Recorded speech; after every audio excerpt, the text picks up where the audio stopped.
Basically सबसे बड़ी बात तो जाति प्रमाण पत्र को लेकर के है और मूल निवास प्रमाण पत्र को लेकर के है।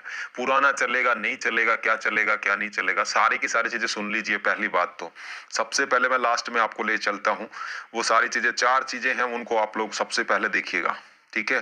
वो सबसे ज्यादा जरूरी है और इस वीडियो के बाद कोई अन्य वीडियो भी यहाँ पर नहीं मिलेगा इस चैनल पर, ये भी क्लियर कट बात है। देखिए, नर्सिंग ऑफिसर और फार्मासिस्ट यदि आप फॉर्म भर रहे हैं, जाति प्रमाण पत्र SC ST कितना भी पुराना हो चलेगा, लेकिन डिजिटल हो, ठीक है। डिजिटल फॉर्मेट में हो, SC ST का पुराना भी चलेगा, नया बनवाने की आवश्यकता नहीं है, बशर्ते डिजिटल फॉर्मेट में हो। दूसरी बात, जो लोग OBC में आते हैं, MBC में आते हैं, EWS में आते हैं, तो दोस्तों आप लोगों का 3 वर्ष से अधिक पुराना नहीं होना चाहिए। और 3 वर्ष से अधिक पुराना नहीं हो, इसके लिए आपको एक शपथ पत्र देना होगा। अगर आप लोग शपथ पत्र नहीं लगाते हैं तो 1 वर्ष से अधिक पुराना नहीं हो, ठीक है। ये बात ध्यान रखें। OBC, MBC, EWS 3 साल से ज्यादा पुराना नहीं हो, वो तब मान्य होगा जब आप लोग एफिडेविट लगाएंगे। अगर आप लोग एफिडेविट नहीं देना चाहते हैं तो आपका जो प्रमाण पत्र है OBC, MBC, EWS वो 1 साल से ज्यादा पुराना नहीं होना चाहिए। अगर हो गया है, शपथ पत्र नहीं देना चाहते हैं तो आप लोग नया बनवा सकते हैं। अब देखिए, इसमें एक और चीज है, पिता का नाम होना चाहिए। यानी इसको समझने में काफी सारे लोगों को दिक्कत हो रही है कि पिता का बनेगा या हमारा बनेगा। तो आवेदक कौन है, एप्लीकेंट कौन है? आवेदक आप ही तो हैं, फॉर्म तो आप ही तो भर रहे हैं, तो आवेदक आप हैं।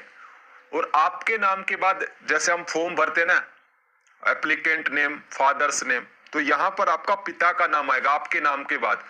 अगर आप कह रहे हैं कि पापा का बनेगा तो पापा के बाद आपके जो दादा थे, यानी कि पापा के भी पापा, उनका नाम आएगा। तो ऐसा नहीं करना, वो तो आपके फादर के नाम का हो गया, उन्होंने थोड़ी फॉर्म भरना है। इस चीज का ध्यान रखें, पिता के नाम का हो, निवास का हो और आय के आधार पर हो। पिता की इनकम को इसमें असेस किया जाएगा, उसके आधार पर हो। और आवेदन से अंतिम तिथि का हो। और आवेदन की अंतिम तिथि तक भी अगर आप लोग नहीं बनवाते हैं तो 17 अक्टूबर 2022, अभी 1 सवा महीने पहले ही कार्मिक विभाग ने एक अधिसूचना जारी की थी, उसके तहत आप एफिडेविट लगा सकते हैं और बाद में भी बनवा सकते हैं, आवेदन की लास्ट डेट के बाद भी। लेकिन आपको एक एफिडेविट देना होगा कि भाई जिस टाइम पे भर्ती के फॉर्म भरे जा रहे थे मैं OBC, MBC या EWS कैटेगरी में ही था, ठीक है। तो जाति प्रमाण पत्र के संबंध में ये चीजें जरूर कर लें। कुछ महिला अभ्यर्थी जो हैं, जिन्होंने मान लीजिए लव मैरिज कर रखा है, क्योंकि पिछली भर्ती में वैसे 1-2 मैटर्स थे, तो उनको भी सलाह दी जाती है कि वो भी पिता के नाम का लगाएं। ऐसा नहीं है कि आपने किसी शेड्यूल कास्ट या शेड्यूल ट्राइब्स के अभ्यर्थी से शादी कर ली फिर आप लोग एफिडेविट मांगे कि भाई हमको SC ST में कन्वर्ट किया जाए, तो ऐसा नहीं होगा बिल्कुल भी। पिता के नाम का ही जाति प्रमाण पत्र बनेगा, ठीक है। ये यहाँ पर ध्यान रखें। अब जो विवाहित महिला अभ्यर्थी, उनको एक और कंफ्यूजन हो रहा है कि साहब निवास स्थान, यानी कि जब आप लोग आवेदन करेंगे जाति प्रमाण पत्र के लिए, शादीशुदा महिला, तो आपका जहां गांव था, आपके फादर का जो निवास है, वहां के तहसील कोर्ट कचहरी से बनेगा ये, ठीक है। बेसिकली ध्यान रखने की बात ये है, वहीं से बनेगा, ठीक है। वहीं के सरपंच पटवारी के साइन जो होंगे वो वहीं के होंगे, यानी आपके पिता के गांव के, और वहीं से ये बनेगा। ये निवास से मतलब ये है, ठीक है। तो ये सारी चीजें हैं, आप लोग कर सकते हैं, डिजिटल फॉर्मेट में बने हुए होने चाहिए। मूल निवास पिता के नाम का बना हुआ होना चाहिए, मतलब आपके नाम के बाद पिता का नाम हो मूल निवास में, ठीक है। और विवाहित महिला अभ्यर्थियों के लिए पति के नाम का बनेगा, क्योंकि जैसे अगर आप शादीशुदा महिला हैं तो आपके पति के नाम पर, क्योंकि आपका निवास स्थान बदल गया, तो आपके पति के नाम का जो है प्रमाण पत्र बनेगा मूल निवास का, ठीक है। इस चीज को ध्यान रखें, क्योंकि आपका शादी के बाद मूल निवास बदला है तो आपके पति का नाम का मूल निवास चलेगा। जो अविवाहित हैं, जिनका ब्याह नहीं हुआ, उनको उसी के पिता के वहीं का बनेगा, ठीक है। पिता के नाम का ही बनेगा। जो शादीशुदा पति के नाम का बनवा सकती है, कोई भी इश्यू नहीं है, नो इश्यू, कोई भी इश्यू नहीं है। डिजिटल हो, पुराना हो, चलेगा। नया बनवा रहे हैं तो लास्ट डेट से पहले बनवा लें। मूल निवास के लिए बेसिकली बात यह है कि मूल निवास पिता के नाम से बना हुआ होना चाहिए। अगर शादीशुदा है तो मूल निवास पति के नाम का होना चाहिए। डिजिटल हो, भले ही पुराना हो लेकिन डिजिटल फॉर्मेट में हो, चल जाएगा। नया बनवा रहे हैं, अगर आप लोग चाहते हैं भाई मैं तो नया मूल निवास लगाऊंगा या लगाऊंगी, तो आप लोगों को लास्ट डेट से पहले बनवा लेना है। फॉर्म चाहिए आप लोग भर सकते हैं, ठीक है। एक और चीज थी आयकर, ये सवाल कल से बहुत ज्यादा घूम रहा है। आयकर, अब देखिए दोस्तों, आयकर जरूरी नहीं है, कोई रिक्वायर्ड नहीं है आयकर की। अगर आप लोग जो फॉर्म भरने की जो फीस है 500 रुपए है, 350 रुपए है और 250 रुपए है, ठीक है। अगर आप लोग देखिए SC ST की तो 250 रुपए है तो उनको तो कोई दिक्कत है ही नहीं, उनको कुछ नहीं बनवाना। अब ये जो 350 रुपए है ये OBC की है, MBC की है और किसकी है, EWS की है। अगर भाई आप लोग ये 350 नहीं देना चाहते और उसकी जगह 250 रुपए देना चाहते हो तो आयकर बनवा सकते हो। अगर आप 350 दे के फॉर्म फीस भरना चाहते हो, OBC MBC EWS में हो, तो आप लोगों को ये आयकर बनवाने की आवश्यकता नहीं है, ठीक है। आयकर चाहिए ही नहीं। अगर आपको फीस में 100 रुपए की छूट लेनी है या तो ही आप लोग आयकर बनवा सकते हैं। मेरा आप लोगों से सलाह यही रहेगी कि आयकर बनवाने के लिए आपका 100-150 रुपया खर्चा वैसे भी आएगा। आप लोगों को नोटरीज उसको भरना पड़ेगा, साइन सिग्नेचर करवाने पड़ेंगे। इसलिए आप लोग ये आवेदन फीस की छूट के चक्कर में बिल्कुल भी ना पड़े। 100-125 रुपए का फायदा होगा, इतना ही आप लोग लगा दोगे। टाइम भी आपका लगेगा, जाना पड़ेगा, आयकर का प्रोफोर्मा निकलवाना पड़ेगा, उसे वेरीफाई कराना पड़ेगा, फिर वो बन करके आएगा, ई मित्र वालों को पैसा देंगे।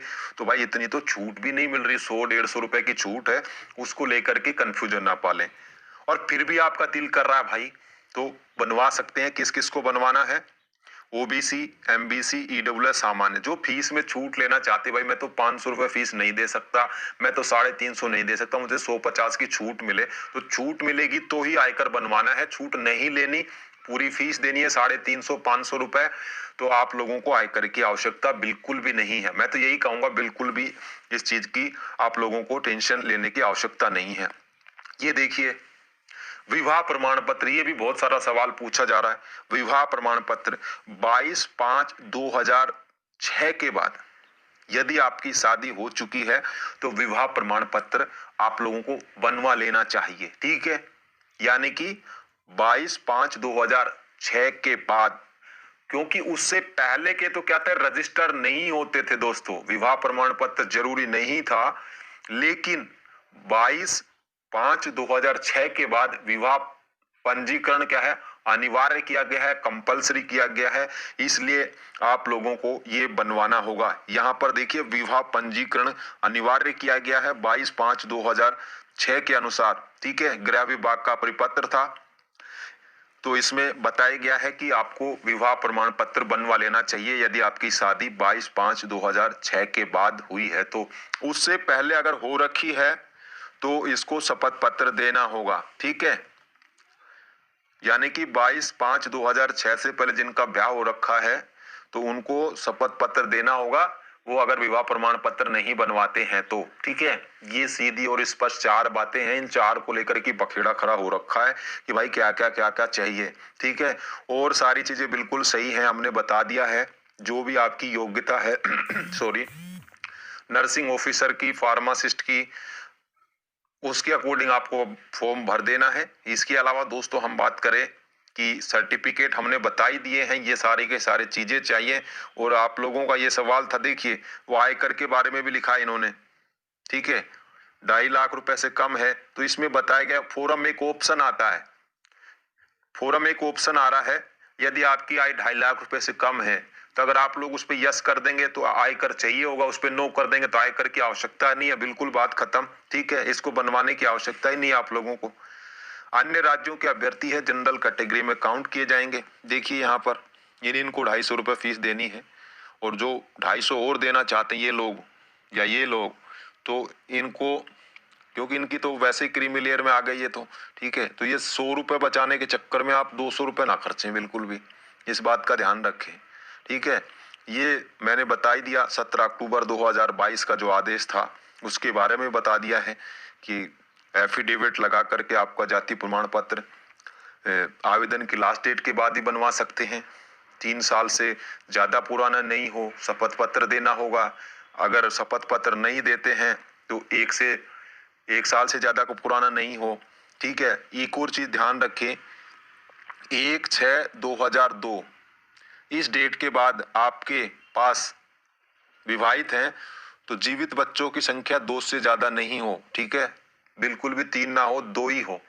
1/6/2002 इस चीज का भी ध्यान रखें। इसमें बच्चों के सर्टिफिकेट बनवाने की आवश्यकता नहीं है कि भाई बच्चों के जन्म प्रमाण पत्र भी चाहिए, बिल्कुल भी आवश्यकता नहीं है इस चीज की। ठीक है, ये यहाँ पर बताया गया है। और ये जो आप लोगों ने पढ़ा होगा बच्चों के संबंध में आवेदन को संबंधित प्रमाण पत्र, शपथ प्रमाण पत्र और ऑनलाइन आवेदन पत्र के समय अपलोड करना अनिवार्य होगा। ये उनके लिए है जिन्होंने पुनर्विवाह किया है।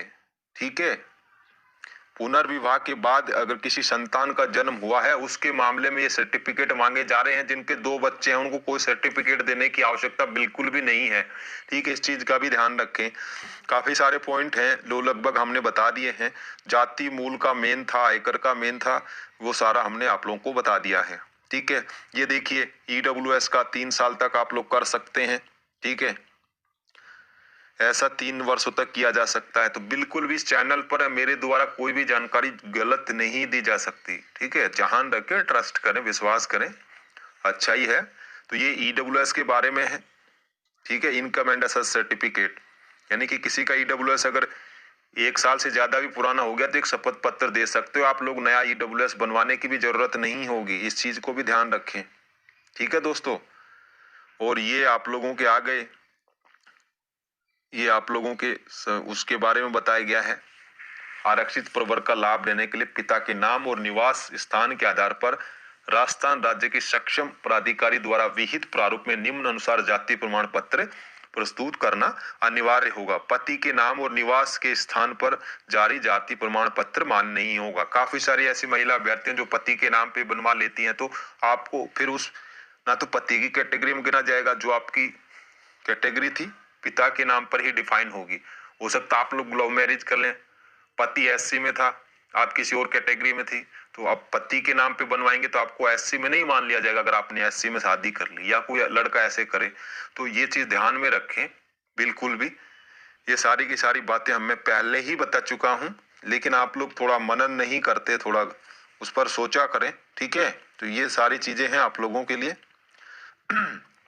देखिए यहाँ पर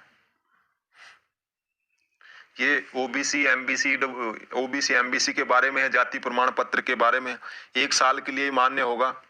ठीक है, और क्रीमिलेयर नहीं है आप लोग तो सत्यापित शपथ पत्र देकर सब प्रमाण पत्र कोई मान लिया जाए। ऐसा अधिकतम 3 वर्षों तक किया जा सकता है। तो अगर आप लोग 3 साल से ज्यादा पुराना नहीं हुआ है तो शपथ पत्र दे सकते हैं। फिर भी दिल नहीं कर रहा कि भाई नहीं, पता नहीं क्या का हो जाए, तो आप लोग नया बनवा लो। लेकिन 1 साल से ज्यादा पुराना नहीं हो तो पुराना भी चल जाएगा। तो बेसिकली बातें ये हैं। और पति के नाम का आप लोग मूल निवास बनवा सकती है महिला अभ्यर्थी, किसी भी कैटेगरी की हो। ठीक है, मूल निवास चल जाएगा। अब आप लोग कहेंगे साहब विज्ञापन में तो ये लिखा है कि जो पिता के नाम का मूल निवास होगा उसी को ये यहाँ पर माना जाएगा। तो आपकी कितनी आइडेंटिटीज ली जा रही है? ठीक है, आपकी कितनी आइडेंटिटीज ली जा रही है? जाति प्रमाण पत्र आपके पिता के नाम और गांव पता है उसके आधार पर ही जारी हो रहा है। ऐसा नहीं है कि आपके पिता के नाम पर जाति प्रमाण पत्र जारी हो गया और उनको बता दे भाई यूपी के हैं, ऐसा नहीं है बिल्कुल भी। तो इस चीज को लेकर के बिल्कुल टेंशन नहीं करनी कि साहब उसमें तो पिता के नाम का मूल निवास लिखा था, ऐसा बिल्कुल भी नहीं है। क्योंकि आप लोग जाति प्रमाण पत्र भी दे रहे हैं, आपको कैटेगरी का लाभ किसका मिलेगा? जाति का मिलेगा ना। तो जाति प्रमाण पत्र मेन है। इसके अलावा आप लोगों का आधार कार्ड मैच ले ही रहे हैं लोग लॉगिन आईडी से, तो कोई भी दिक्कत नहीं होगी बेसिकली। तो इन चीजों को समझे आप लोग। और यही जानकारी थी दोस्तों। और फिलहाल जो भी आपको लोग डॉक्यूमेंट बनवाने हैं वो आवेदन की लास्ट डेट से पहले ही बनवा लें। उसके बाद के जो डॉक्यूमेंट है वो मान्य यहाँ पे नहीं होंगे। ठीक है, इस चीज का भी ध्यान रखें। धन्यवाद आप सभी का इस वीडियो को देखने के लिए। और सबसे मैं आप लोगों से निवेदन करूंगा बिल्कुल कि आप लोग जो हैं इस विज्ञप्ति को पढ़ें। इस जो विज्ञप्ति है, नोटिफिकेशन है, इसको जरूर पढ़ें। 2 3 4 बार पढ़ लें। फोन में और कोई चीज देखने से ज्यादा जरूरी है कि आप लोग इस नोटिफिकेशन को पढ़ें। आप लोगों ने ये लाइन पढ़ ली और उसके बाद से लगातार लगे हुए हैं व्हाट्सएप ग्रुप्स में, मेरे वीडियो के कमेंट्स बॉक्स में कि साहब ये क्या है, ये क्या है। अबे भाई ये नहीं चाहिए। ये जो अविवाहित हैं उनको तो पिता के नाम पे ही बनेगा, शादी हो गई तो आपके पति के नाम का मूल निवास बनेगा, जारी नहीं होगा पिता के नाम का, तो क्योंकि वहां से आपका राशन कार्ड में नाम कट चुका होगा, वहां की आपकी वोटर आईडी में नाम कट चुका होगा। जब आप लोग पति के घर आ गए तो वहां आपकी सारी चीजें जुड़ जाती हैं, आधार कार्ड में एड्रेस चेंज हो गया, वहां की वोटर आईडी में नाम आ गया, वहां के राशन कार्ड में नाम आ गया, तो प्रूफ क्या बता पिता के पास कि वो आप वहां के हो। तो इस चीज को ध्यान रखें, पति के नाम का भी चलेगा, ठीक है, कोई टेंशन लेने की इसमें बिल्कुल भी आवश्यकता नहीं है। धन्यवाद। जय हिंद, जय भारत।